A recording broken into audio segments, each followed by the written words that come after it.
Hello, everyone. This is Tom Fox back for another episode, and I'm absolutely thrilled to have with us today Deb Rouse. Deb is the executive director of the Kerrville Folk Festival. This podcast is long overdue. So, Deb, first of all, welcome, and thank you so much for taking the time to visit with me today. Thank you for having me, Tom. I appreciate it. So, Deb, you are the newest executive director. Could you tell us a little bit about your background and how you came to your current role? It certainly was an unconventional journey. I don't come out of the music business. I have just been a fan for a really long time. I grew up coming out to the festival. The first festival I attended, I was 12 years old. My parents were longtime fans. In fact, my mother has only missed one festival since 1975. So I really grew up at the festival. Continued to go all the way through high school, through college, even a couple of times in law school. And then I took a little break, career and life happened. About 2000, I came back to the festival and realized how much a part of my soul it was, and started coming to every festival since then. We hosted a camp at the Kerrville Folk Festival, the folk singer-songwriter competition finalists. And as part of that, I started volunteering in the office. So I knew a lot about how the festival ran. And 8 years ago, my husband and I sold our house in Houston, Texas, bought an RV, retired from our jobs, and went on the road traveling North America, going to a lot of folk festivals around North America and Canada and the US. And when this job became available, I did a lot of soul searching and decided that this was something I really wanted to do. My background, what my day job was for 20 plus years, was being a consultant in the long tail insurance industry. I helped mostly Fortune 500 companies negotiate settlements with their insurance companies to pay for environmental cleanups. And that has absolutely nothing to do with the music business, but I am a very organized, very process-driven person, and a huge part of my job is the behind the scenes, the paperwork and the systems and the processes.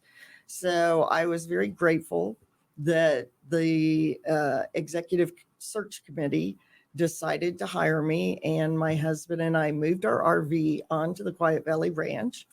And I've been there ever since, working very hard at getting my festival sea legs under me. And you said you've lived there ever since. When was ever since? Since April. We're coming up for the Welcome Home Fest, October 12th through the 15th at Quiet Valley Ranch. Tell us a little bit about that event. This event's going to be a little bit different for us. We've done 3 or 4 welcome homes in the past, but this one we hired someone to do booking for it who had previously been booking our late night stage at the Kerrville Folk Festival. And Amy Sue Berlin booked this festival primarily geared towards a younger, hipper vibe than you might see at our traditional Kerrville Folk Festival. And of course, the very fortunate coincidence, it wasn't really a coincidence, that it happens during the annular eclipse is just a bonus. Does Kinky Friedman have a younger, hipper following that I'm aware of? He does not. We do have some older, more established traditionalist acts, not that you would ever call Kinky traditional, but we do have a few of those. Steve Fisher is one of our longtime Kerrville attendees who will be on stage. Michael Hurley is a well-established folk singer from back in the 70s and 80s. He's been around for a long time. And of course, Kinky Friedman, the indescribable Kinky Friedman. Former candidate for governor, Yes. Kinky Friedman. Yes. The annular eclipse is coming that weekend, correctly noted. What do you guys have planned around that event, or is it a celebration? Or just what would you say? It will be a celebration. One of the interesting things that we're doing is on the ranch, there is a hill, an elevated space that's called Chapel Hill. and it's considered a sacred space by many of our regular attendees. We do weddings up there. We do memorial services up there. We do our worship services up there. And for the annular eclipse, we're going to have a sound bath. And what that is, in conjunction with the annular eclipse up on Chapel Hill, we're going to have a lot of atonal accompaniment from a variety of artists while that is going on. And that experience is designed to, quite frankly, be a little bit cosmic and connect us with the earth and the universe. And it should be a lot of fun. Will this event for the annular eclipse lead to the total eclipse that we're anticipating in April of 2024? It will indeed. This is a little bit of our trial run for that. I'm sure as the Kerr County is expecting droves of people for that weekend and that event. And we have planned a festival around that, and we're calling it Kerrclips. And that festival will provide music, but the biggest thing that we really wanted to provide with that was a way for our regular attendees to come early and to stay later past the solar eclipse, specifically to avoid some of the traffic. So no one wants to just sit around in a field for 3 days waiting for the solar eclipse. So we are going to be having music and some events around that. It will be we're hoping for a very chill, laid back event, as much as we can have with that many people in Kerr County. But that's our goal, and to let our people come early and stay late to avoid what is likely to be the parking lot of I-10. You mentioned a little bit earlier, you came in April to get your sea legs, said you were trying to change a jet engine at going 40,000 miles an hour at 40,000 feet, or 5,000 miles an hour at 40,000 feet. But what was that first festival like for you that we just concluded this summer? It was amazing. The wonderful thing about the Kerrville Folk Festival and the fact that we are 52 years old is we have an amazing group of volunteers who come out every year, who really do their jobs and know their jobs and care about their jobs, all just because they love the festival. And our volunteer coordinators did a great job. And quite frankly, the festival and the foundation have just an awesome staff. I sometimes joke during that festival, I feel like it just runs itself, which is a little bit of an exaggeration, but not a huge stretch. We have done this so many times. Everyone knows their job. Everyone knows what has to happen, that the checklists and everything else come together, not always perfectly, but pretty darn good for an 18-day festival. So what were some of the highlights of the 2023 Kerrville Folk Festival for you? One of them was seeing Anais Mitchell, and I know her name is probably not as recognizable in Texas as it could be. She was a longtime volunteer who entered our singer-songwriter competition, the New Folk competition, and won, and went on to write a hit Broadway play, musical called Hadestown, that was awarded several Tonys. The score for that won a Grammy, and she was just amazing. And she came back and played both our regular stage and our late night stage, and that was really just very magical for us. Can you describe how the May/June event is different than what we have upcoming for the Welcome Home Fest? Our 18-day, first of all, those are much shorter.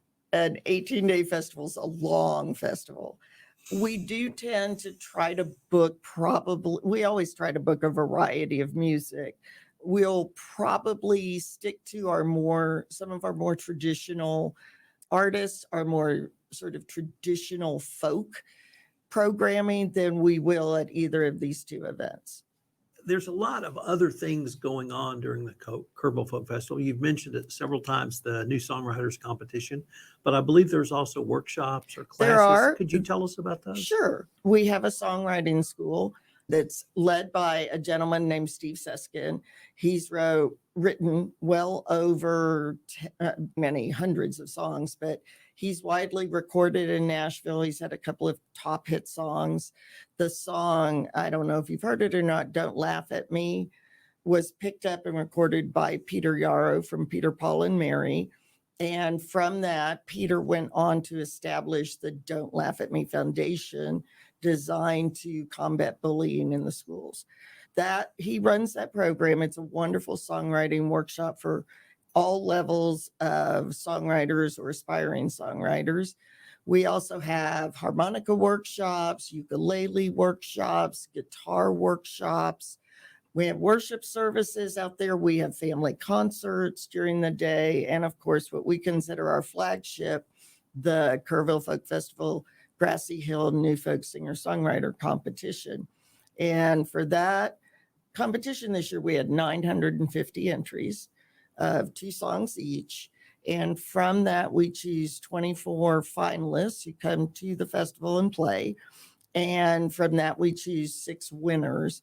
And that contest is 50 years old and has a number of very illustrious alumni. Lyle Lovett was a finalist back in the day. He did not win. Robert Earl Keen was a finalist. Steve Earle was a finalist. Lucinda Williams. It's a pretty amazing list going back over time. You also mentioned the Threadgill Theater. Could you say what that theater is and what it's for and how you use it during the folk festival? I absolutely can. The Threadgill Theater is our campground stage, and we use it primarily for daytime events during the big festival because it's shaded. It is a covered outdoor venue. It's a smaller venue that we use for our daytime programming during our big festival because it's hot.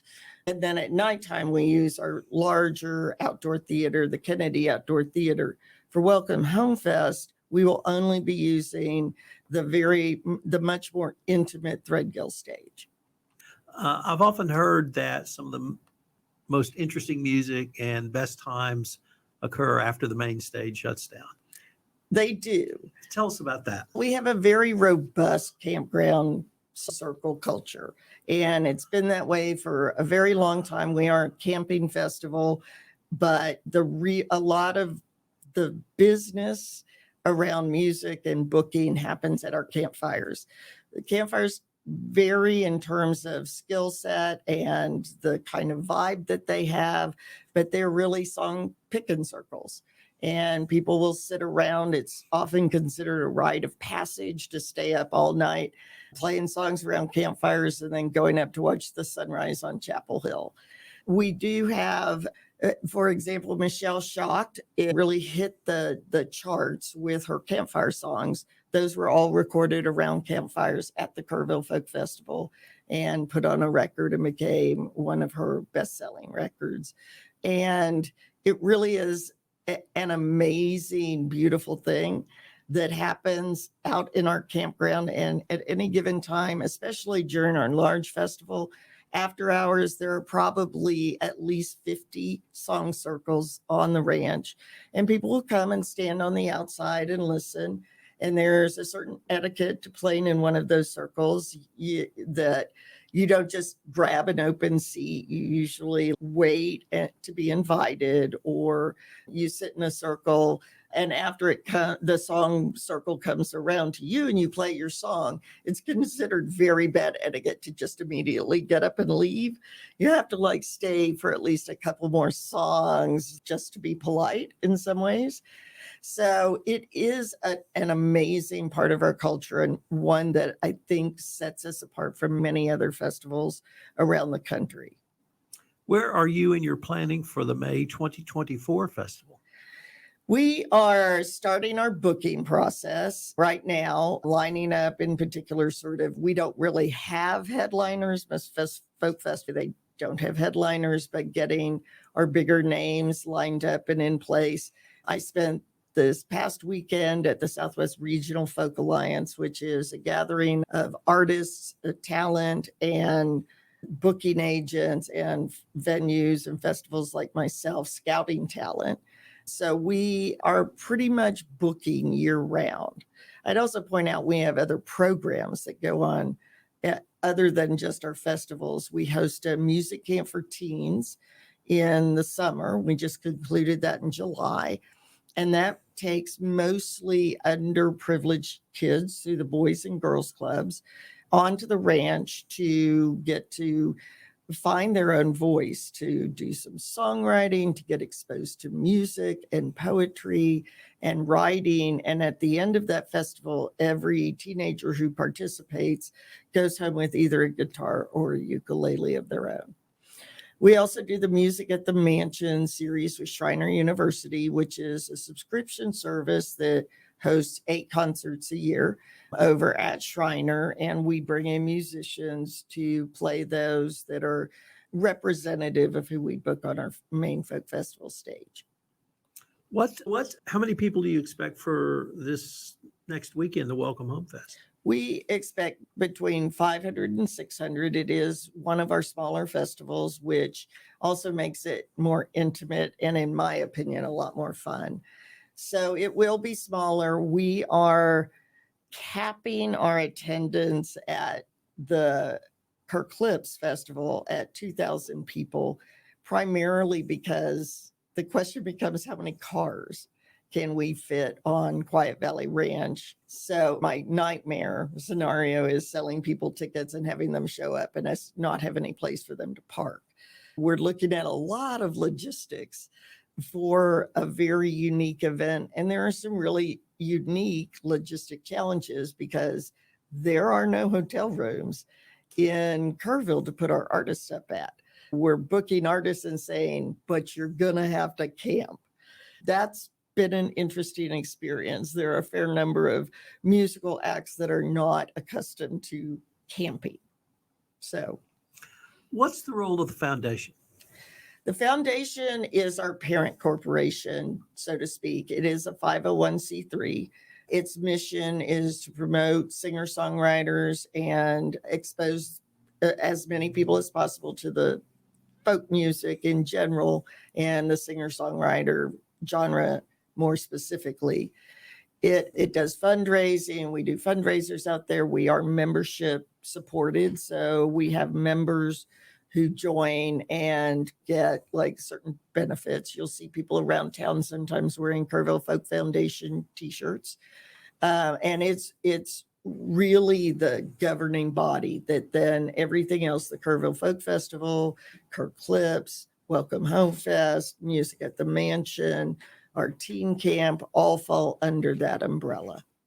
Deb, unfortunately, we are near the end of our time for this episode. But before we leave, I wanted to ask you if our listeners wanted any more information on the Welcome Home Fest, the Kerrville Folk Festival, or really any of the topics we've touched on, what might be the best place for them to go? Best place for them to go is our website, kerrvillefolkfestival.org. is the best place. You'll see that's where you buy tickets. That's where you can become a member. That's where you can see our lineup and our schedules and pretty much everything you ever wanted to know about us. We also will be having a brochure that will be in the Kerrville Daily Times in the next couple of weeks that will have our full schedule and how you go about buying tickets. So they can also look for that. Deb, I wanted to thank you again for taking the time to visit with us, and I hope we can continue this conversation. I hope so too. It's been great fun. Thank you. Thank you.